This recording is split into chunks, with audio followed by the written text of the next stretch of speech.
नमस्कार। आप देख रहे हैं स्पेशल कवरेज न्यूज और मैं हूं आपके साथ Shiv Kumar Mishra. National Herald case में राहुल सोनिया को बड़ी राहत। राहुल गांधी की तस्वीर है, सोनिया गांधी की तस्वीर है। इस केस को लेकर कई बड़े कयास लगाए जा रहे थे। लग रहा था कि सोनिया अब राहुल को जेल जाना ही पड़ेगा और आज इस केस को अदालत ने सुनने से ही इंकार कर दिया। ईडी की चार्जशीट को मानने को से इंकार कर दिया और इस पूरे घटनाक्रम पर हैरान कर देने वाले तथ्य सामने आए हैं।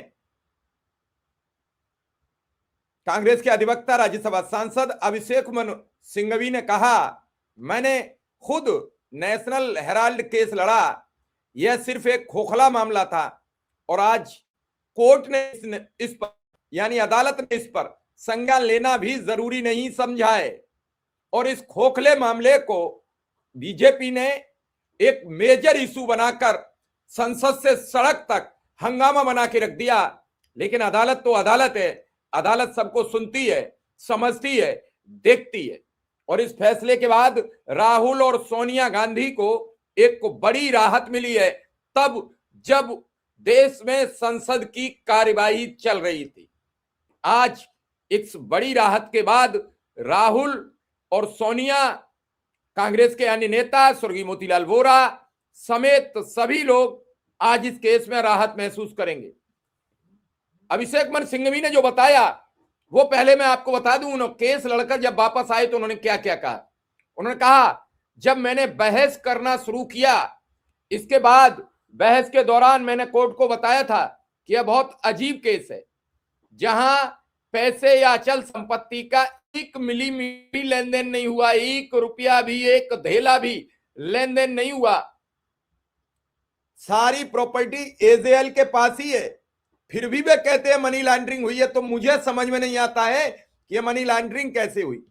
एजेएल का 90% मालिकाना हक अब एक दूसरी कंपनी यंग इंडियन के पास है। बस इतना ही हुआ है। एक कंपनी को कर्ज मुक्त करने के लिए हर बार नॉन प्रॉफिट कंपनियां बनाई जाती हैं। भारत में हर कारपोरेट ऐसा कर रहा है।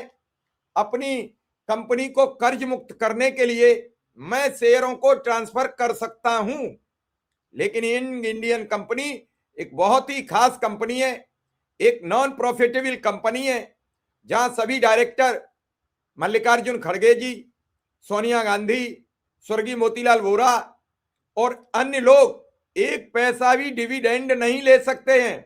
भले ही वे डिविडेंड देना चाहें, उन्हें कोई प्रॉफिट नहीं मिल सकता है, उन्हें कोई बंटवारा नहीं मिल सकता है और उन्हें कोई कार, बिल्डिंग या स्टाफ वगैरह नहीं मिलता है। तो आज यह फैसला महत्वपूर्ण है क्योंकि संज्ञान लेना और किसी केस से निपटने का सबसे निचला स्तर है। किसी केस का संज्ञान लेना बहुत आसान होता है, इसका मतलब है कि केस संज्ञान लेने के लायक नहीं है। और हां, यहां आप ये भी देख सकते हैं कि बीजेपी ने कितना हल्ला गुल्ला और शोर मचाया ताकि बड़ा चढ़ाकर एक बड़ा ढांचा खड़ा किया जा सके। दिल्ली पुलिस की एफआईआर के बाद एक डेवलपमेंट है, शायद उस कमी को दूर करने के लिए, जिसे मैंने मामले पर बहस करते समय बताया था, क्योंकि पहले दिल्ली पुलिस की कोई एफआईआर नहीं थी। अब देखना है इसमें और क्या होता है। दरअसल 16 दिसंबर यानी आज 16 दिसंबर 2025 को नेशनल हेराल्ड केस से जुड़े मनी लॉन्ड्रिंग के मामले में राउस एवेन्यू कोर्ट ने ईडी की दाखिल चार्जशीट पर सुनवाई करने से इंकार कर दिया है। इस फैसले से राहुल गांधी, सोनिया गांधी को बड़ी राहत मिली है। कोर्ट ने कहा कि प्रवर्तन निदेशालय ईडी चाहे तो जांच जारी रख सकती है।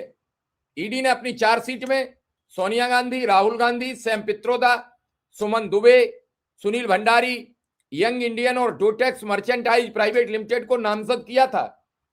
ईडी की जांच पर कांग्रेस की दलील थी कि यह राजनीतिक बदले की कार्रवाई है, जबकि ईडी का दावा यह एक गंभीर आर्थिक अपराध है जिसमें फर्जीवाड़े, मनी लॉन्ड्रिंग के सबूत मिले हैं। ईडी का आरोप है कि कांग्रेस नेताओं ने साजिश के तहत एसोसिएटेड जनरल्स लिमिटेड यानी एजेएल की 2000 करोड़ रुपए की संपत्तियों पर कब्जे के लिए उसका अधिग्रहण, प्राइवेट कंपनी यंग इंडियन के जरिए सिर्फ 50 लाख रुपए में किया है। इस कंपनी के 76% शेयर सोनिया राहुल के पास है। इस मामले में अपराध से अर्जित आय 988 करोड़ रुपया मानी गई है। साथ ही संबद्ध संपत्तियों का बाजार मूल्य 5000 करोड़ रुपया बताया गया है। चार्जशीट से पहले प्रॉपर्टी जब्त करने की कार्रवाई हुई। 12 अप्रैल 2025 को जांच के दौरान कुर्क संपत्तियों को जब्त करने की कार्रवाई की गई।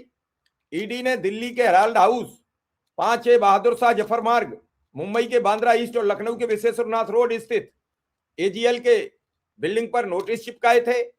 661 करोड़ रुपए की इन अचल संपत्तियों के अलावा एजीएल के 90.2 करोड़ रुपए के शेयरों को ईडी ने नवंबर 2023 की अपराध की आय को सुरक्षित करने और आरोपों को नष्ट करने के लिए कुर्क किया था।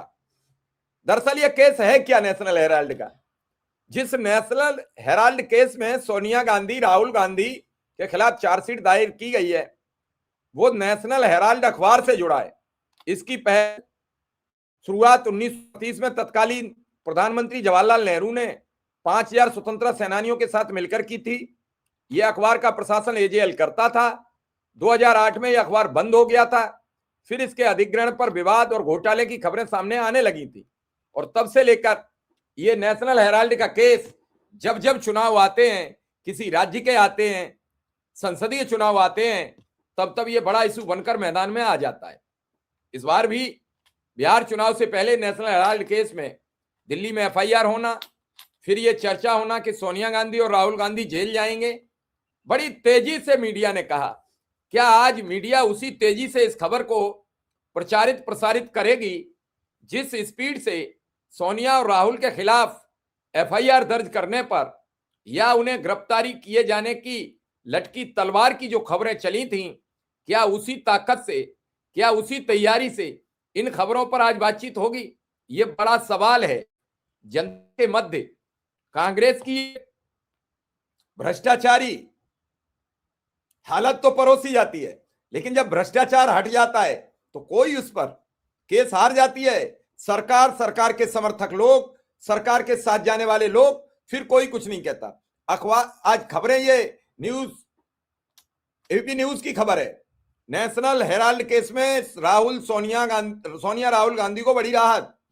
ईडी की चार्जशीट पर कोर्ट का सुनवाई से इंकार। यह खबर आपके समक्ष है। क्या इस तरीके की खबरें सब जगह चलेंगी? उसमें नीचे भी लिखा है, सोनिया राहुल को कोर्ट से बड़ी राहत।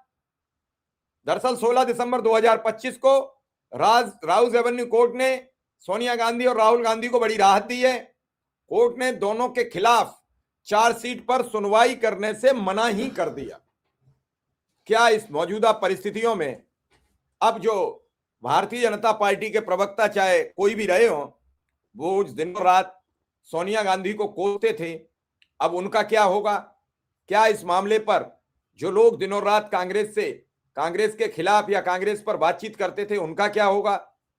ये कई सवाल बड़े गंभीर होते चले जा रहे हैं। अब अगर ऐसे ही चलता रहा तो क्या होगा? क्या इस सब पर कोई कार्रवाई होगी? क्या इस पर जनता विचार करेगी? क्या आप किसी के खिलाफ भी एफआईआर लिखा दो, किसी के खिलाफ तहरीर दे दो, किसी की जांच शुरू करा दो?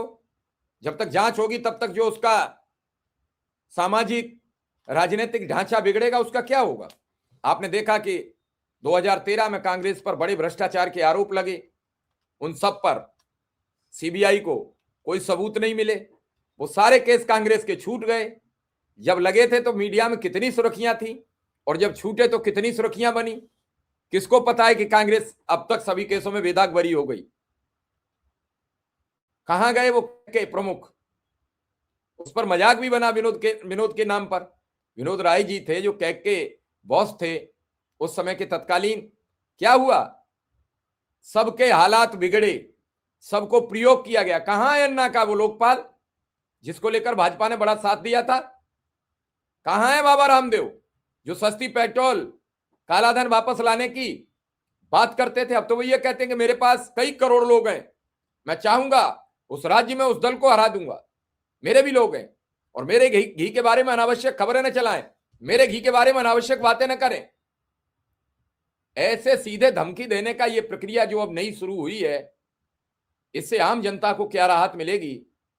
केस सोनिया राहुल पर चला के सत्ता में आ जाओ, या फिर अपने ईवीएम और चुनाव आयोग के जरिए आ जाओ, लेकिन जनता को गुमराह करके जो सत्ता चलाने का खेल चल रहा है, इसका पर्दाफाश तो होगा, लेकिन तब तक देश का नुकसान हो चुका होगा, और इसका जिम्मेदार कौन होगा, कभी इस पर किसी ने विचार नहीं किया है।